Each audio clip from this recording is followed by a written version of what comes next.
Herkese merhaba. Bu videoda TetaBot'a yeni eklediğimiz bir grafik tipi olan Linkmap Plus'lardan bahsedeceğim. Bunun yanında klasik likidasyon haritaları algoritmik olarak nasıl hesaplanır ve oluşturulur, bunun üzerine biraz konuşacağız. Şimdi Heatmaps menüsüne geldiğimde TetaBot'ta hem klasik likidasyon haritalarına hem de algoritmasını kendimiz geliştirdiğimiz Linkmap Plus'a ulaşabilirsiniz. Şimdi öncelikle standart likidasyon haritalarından biraz bahsetmek istiyorum. Örnek bir Linkmap açacağım. Bitcoin için bakalım.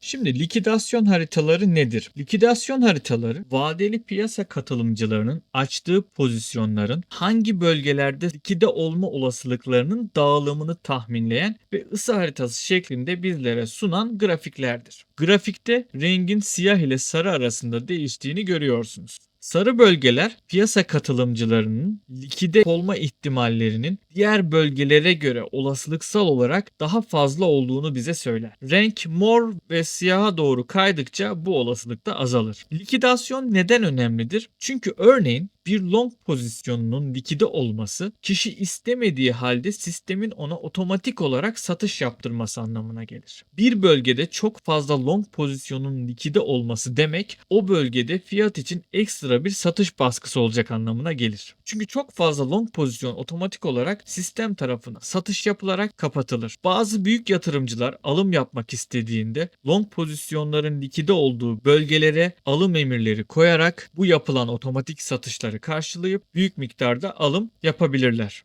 Şimdi fiyat her zaman likiditenin yoğun olduğu bölgeye mi gider? Buna tam olarak öyle diyemeyiz. Bir bölgede likidite fazla diye fiyat mutlaka o bölgeye gidecek diye bir kural yok. O yüzden tek başına likidite haritaları ile trade yapmak çok sağlıklı bir durum değil. Ama tabii farklı metriklerle beraber kullandığınızda gerçekten çok faydalı ve işe yarar bir metrik olarak karşımıza çıkıyor. Konuya mesela bir örnek vermek gerekirse özellikle spot ve vadeli piyasalar arasındaki ilişki burada çok önemli. Fiyat örneğin spot taraftan güçlü alımlarla yukarı doğru sürülüyorsa spottaki alımların gücü azalmadığı sürece fiyatın alt tarafında kalan likidasyonların önemi azalabiliyor. Hatta o tarz durumlarda destek olarak çalışma ihtimalleri de yüksek oluyor. Çünkü şöyle düşünebiliriz. Fiyat birileri tarafından güçlü alımlarla yukarı sürülmek isteniyor. Eğer yoğun likidite bölgesine fiyat düşerse otomatik satışlarla düşüş çok daha derinleşebilir. Fiyatın yükselmesini isteyen market maker bu durumu istemediği için likidite bölgelerini savunabilir. Şimdi bu likidite haritalarıyla ilgili A'dan Z'ye TetaBot videosunda da yine uzunca anlatmıştım. Dilerseniz onu da izleyebilirsiniz. Bu videoda orada anlatmadığım bir şeye değinmek istiyorum. Şimdi bu grafikten sonra kendi üretimimiz olan Linkmap Plus'ı size anlatacağım. Linkmap Plus'ın klasik likidasyon haritalarından farkını anlatabilmem için aslında biraz likidasyon haritaları algoritmik olarak nasıl oluşturulur bundan bahsetmek istiyorum. Gördüğüm kadarıyla bu çok anlatılan bir şey değil. Genelde bu kullanarak nasıl trade edilir ondan bahsediliyor. Fakat siz de benim gibi piyasanın arka planında neler oluyor bu konuya merak duyuyorsanız bu konu hoşunuza gidebilir. Şimdi klasik likidasyon haritalarındaki genel mantık aslında şu. Agresif piyasa katılımcılarının açtığı pozisyonlar baz alınıyor. Sabit bazı kaldıraç değerleri ile likidasyonların hangi fiyat bölgesine geleceği hesaplanıyor ve bunların kümülatif toplanması ile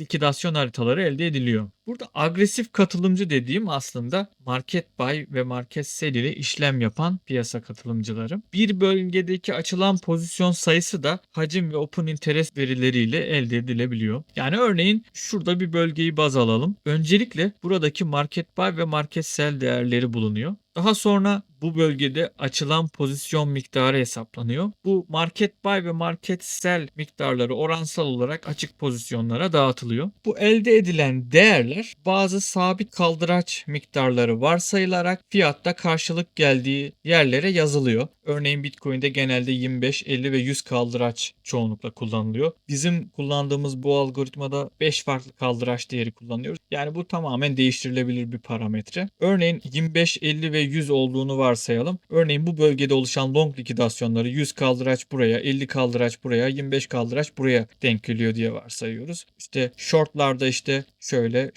şöyle diyelim. Buradaki tabi market buy ve market sell miktarlarına, açılan pozisyon sayılarına göre bunların değerleri değişiyor. Burada aslında her bir nokta için bu değer hesaplanıyor. Tabii mum bazlı düşünmeyin. Daha düşük zaman dilimlerinde bu hesaplanıyor. Kümülatif olarak toplanıyor. Fiyatın geçtiği bölgelerdeki likidasyonda gördüğünüz gibi siliniyor. Aslında kabaca böyle bir mantık. Ufak tefek değişimler olabiliyor. Farklı platformlar farklı şekilde hesaplayabiliyor ama kabaca bu şekilde. Bizim de algoritmamızda zaten ufak tefek yine farklar var. Yani piyasada gördüğünüz neredeyse tüm likidasyon haritaları böyle çalışıyor. Tabii ki platformlar arası ufak tefek farklar olabiliyor. Ama genel mantık bu şekilde. Bu gördüğünüz bizim standart algoritmamız da yine bu temel doğrultuda çalışıyor. Tabii ki değiştirdiğimiz ve geliştirdiğimiz ufak tefek yönleri var ama çok fazla bu ana algoritmadan uzaklaşmak istemedik. Çünkü bu algoritma çok fazla büyük yatırımcı tarafından da kullanıldığı için burada gösterilen likidite bölgeleri hedeflenebiliyor. Biraz kendi kendini gerçekleştiren kehanet yönü de var ya, tamamen öyle demiyorum, kesinlikle yanlış anlaşılmak istemem. Çok sade ve güzel bir mantığı var bu algoritmanın. Kesinlikle başarılı bir algoritmada olduğunu düşünüyorum. Ama tabii eksik yönleri de yok değil. Şimdi likidasyon algoritmalarıyla çok uzun zamandır uğraşıyorum. Çok fazla kafa yordum bu konuda. Piyasadaki likidasyonu daha iyi nasıl modelleyebiliriz şeklinde. Yani daha iyi çalışan bir likidasyon algoritması gözüyle değil de piyasada likidite anlamında arka planda ne oluyor onu daha iyi nasıl modelleriz üzerine gerçekten çok fazla kafa yorduğumu söyleyebilirim. Zaten bunun sonucu olarak Lickmap Plus'ı da oluşturduk. Şimdi klasik likidasyon haritalarında aslında benim eksik bulduğum iki yön var. Bunlardan birincisi az önce bahsettiğim sabit olarak belli kaldıraç değerlerini varsayılan olarak almak. Zaten bu likidasyon haritalarındaki